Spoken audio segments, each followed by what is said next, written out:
Canada and Australia desperately need new right-wing parties. The current dominant and supposedly right-wing parties in these left-leaning countries are the Conservative Party of Canada and the Liberal Party of Australia. The biggest problem with these parties is that they are hardly right-wing at all. The only thing that they are really right-wing on is the economy. When it comes to social cultural issues, these parties actually lean left. For example, the supposed right-wing populist leader of the Canadian Conservatives, Pierre Poilievre, is pro-abortion, pro-gay marriage, and pro-legal immigration. Not a single one of those policies are conservative or right-wing. The worst part about it is that the only reason why he's alive is because his mom decided not to abort him after a teen pregnancy. His adopted dad is gay and his wife is a Venezuelan immigrant.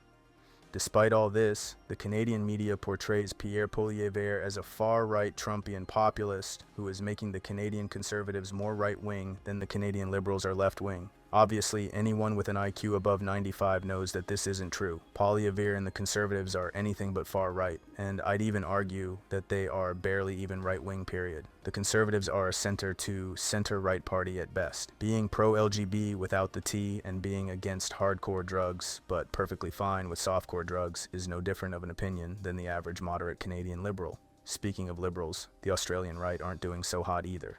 You know it's bad when your supposedly right-wing party is called the Liberal Party. Although true liberalism isn't strictly a left-wing ideal, it certainly isn't right-wing or conservative. Like the Canadian Tories, the Australian Liberals are centrist to center-right party. Once again though, the Australian media portrays the Liberals as far-right lunatics when that can't be further from the truth. Like the Tories, the Liberals are economically conservative but socially liberal. They may pay lip service to the populist right on immigration but never act upon it. It was the Liberals who allowed Australia to be flooded with Indians and Pakistanis. No genuine right-wing party would do that. So this begs the question, does Canada and Australia need a new genuine right-wing party?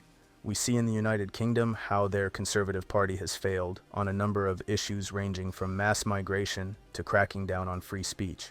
The Conservatives have been in power for decades and have allowed in even more migrants than even the left-wing Labour Party.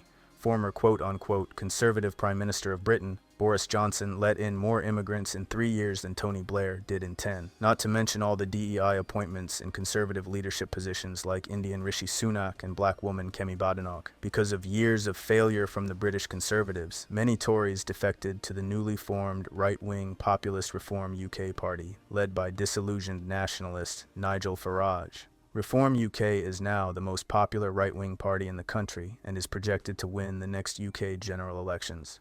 If the right wants to stand a chance in Canada and Australia, then they need to follow the Reform UK model.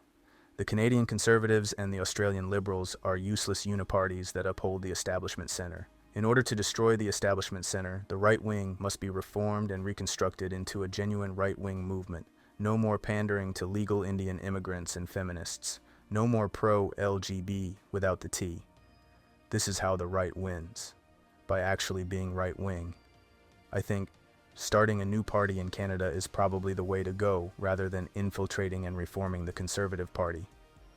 Pierre Poilievre is proof that a right-wing populist trying to reform a center-right party ends up making the right-wing populist center-right, rather than making the party itself populist right. As we now see that Poilievre is significantly more moderate now than he was before he was leader of the Conservatives, I think it's safe to say that the Canadian Conservatives are probably stuck in their ways no matter who tries to reform the party, especially since their voter base is full of pro-Israel, socially liberal boomers.